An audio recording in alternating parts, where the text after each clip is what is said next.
I like your outfit. ሰላም ነው ኢካው nice to meet you. Nice to meet you. ስምህ ማን ልበል? እንኳን አብራ ደስ በቲክቶክ ላይ አታውቂኝም? አዱ ገነት? I don't know.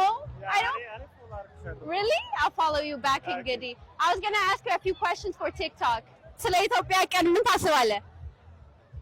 ኦኬ እንግዲህ እንደሚታወቀው ላስ ቬጋስ ላይ በየአመቱ በመስከረም ወር የኢትዮጵያን ቀን ይከበራል። እንዲሁም የኢትዮጵያን አዲስ አመት ነው።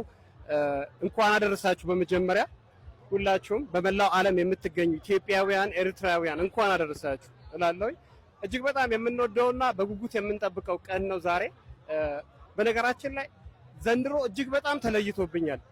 እንደዚህ የሚያክል ህዝብ ኤክስፔክት አላረኩም። እውነት ለመናገር እጅግ በጣም ብዙ ሰው ነው የመጣው። እጅግ በጣም ደስ ብሎኛል።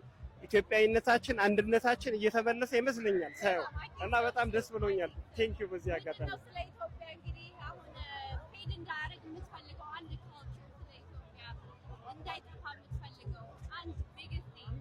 ኦኬ እኛ ኢትዮጵያውያኖች ፈሪሃ እግዚአብሔር የሚባል ነገር አለብን ውስጣችን።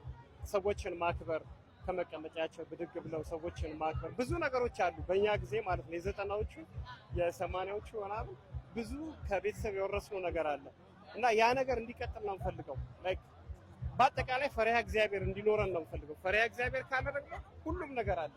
እሱን ነው የምመኘው። በጣም እናመሰግናለን። መልካም ምሽት ይሁንልህ። ይኸው ስልኩ። በጣም እናመሰግናለን። ፎሎ አደርግሃለሁ። እንግዲህ መልካም ቀን። ባይ። That's good. Let's go.